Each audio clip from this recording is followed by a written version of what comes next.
Les analyses sont claires. La RDC part avec un handicap réel face au Cameroun. Sur 15 confrontations historiques, le bilan est sans appel. 9 victoires pour les Lions, 2 seulement pour les Léopards et 4 nuls. 20 buts encaissés contre 7 inscrits. Statistiquement, moralement et structurellement, la RDC arrive au rendez-vous avec un retard à combler. Pour espérer renverser la tendance, tout doit fonctionner d'emblée. Pressing haut efficace, récupération rapide au milieu, transition parfaitement organisée et un réalisme clinique dans la surface adverse. Sinon, le Cameroun, fort de son expérience et de sa capacité à punir la moindre hésitation, transformera chaque faiblesse en opportunité et mettra fin au rêve congolais. Entrons dans le détail que réclame ce match à haute tension. D'abord, le milieu de terrain. C'est là que la bataille se gagne ou se perd. Si la RDC impose son tempo en coupant les lignes de passe camerounaises et en limitant l'espace entre les lignes, elle asphyxiera l'adversaire et forcera les Lions à jouer long. Un plan avantageux pour les Congolais. La clé pour la RDC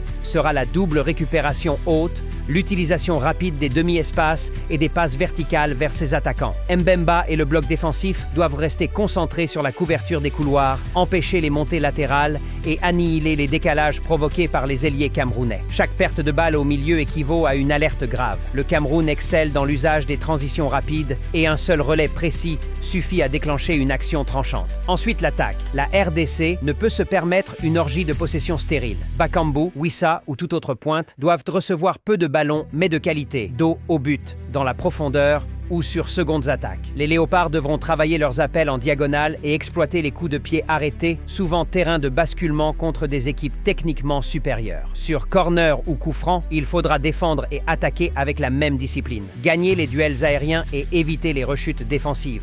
Le Cameroun, lui, présentera une structure plus robuste et éprouvée. Un milieu compact, des couloirs gourmands en solution de percussion et des finishers capables de transformer une opportunité minime en ouverture du score. Le danger camerounais est multiple.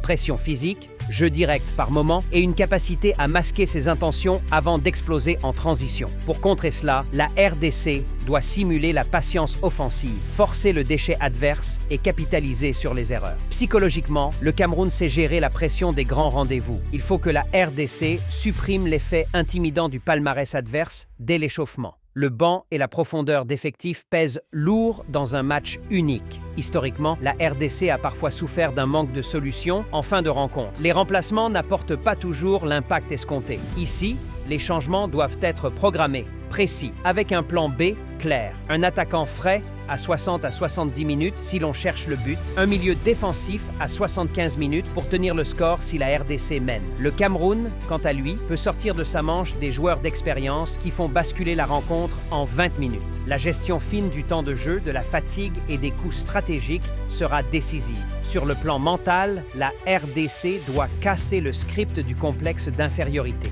Cela se joue avant le match. Discours, rituel, regard franc, premier mètre gagné sur le ballon. À l'inverse, le Cameroun cherchera à imposer son histoire, à transformer le duel en démonstration. La RDC aura intérêt à créer de la nervosité dans la surface adverse, provoquer des fautes, gagner des touches, multiplier les centres pour forcer le collectif camerounais à se recroqueviller. La concentration sera le maître mot. Chaque ballon perdu ou chaque hésitation peut coûter cher. Et dans un match de ce calibre, l'attention doit rester maximale pendant les 90 minutes et au-delà. Tactiquement, on surveillera 3 zones. Les ailes, où le Cameroun peut faire mal, la zone entre les lignes, où la RDC doit se montrer agressive, et la zone des coups de pied arrêtés, où la RDC peut inverser la tendance si elle est clinique. Les Léopards doivent également être attentifs aux permutations de position que le Cameroun peut exploiter, surtout dans le couloir gauche, où un joueur rapide peut créer un déséquilibre majeur. La première demi-heure donnera la vraie tonalité. Si la RDC est en contrôle, capable d'enchaîner 2 ou 3 séquences poussées sans se faire surprendre en contre, alors l'espoir naîtra. Si au contraire le Cameroun marque tôt, la dynamique basculera et la RDC devra gérer la panique, tout en maintenant la discipline tactique. Les scénarios possibles sont nets. Une RDC structurée qui tient le tempo et frappe sur transition. Une RDC désordonnée qui finit par céder. Un Cameroun patient qui attend son moment et frappe à la demi-heure clé, Ou encore un match fermé décidé par une action isolée sur coup de pied arrêté. Chaque petite décision, chaque mouvement compte, un relais mal ajusté, une couverture tardive, un gardien qui sort de manière décisive ou un arbitrage contesté peut changer le cours du match. La RDC doit conjuguer préparation, anticipation et sang-froid pour espérer créer la surprise. Mais il y a aussi une dimension positive à exploiter, la motivation et la fierté nationale. Les Léopards peuvent transformer le handicap historique en moteur de performance. Une équipe soudée, consciente de sa force collective, peut dépasser les statistiques, créer des moments magiques et surprendre les favoris. Les supporters auront un rôle clé.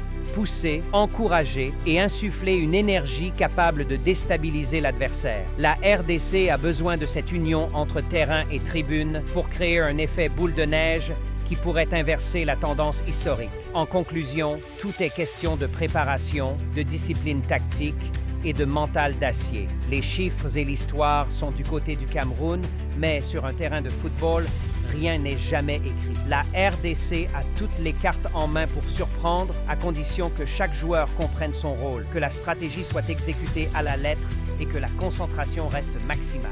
Le football est un jeu de détails. Les Léopards peuvent prouver que même face à un historique défavorable, la volonté et l'intelligence collective peuvent renverser la tendance. Si vous voulez suivre toutes nos analyses, restez informés sur chaque match des Léopards et des Lions et ne rien manquer des coulisses du football africain, abonnez-vous dès maintenant et activez la cloche pour recevoir toutes nos vidéos et commentaires exclusifs. Ne laissez rien passer, rejoignez notre communauté de passionnés et vibrez au rythme du football.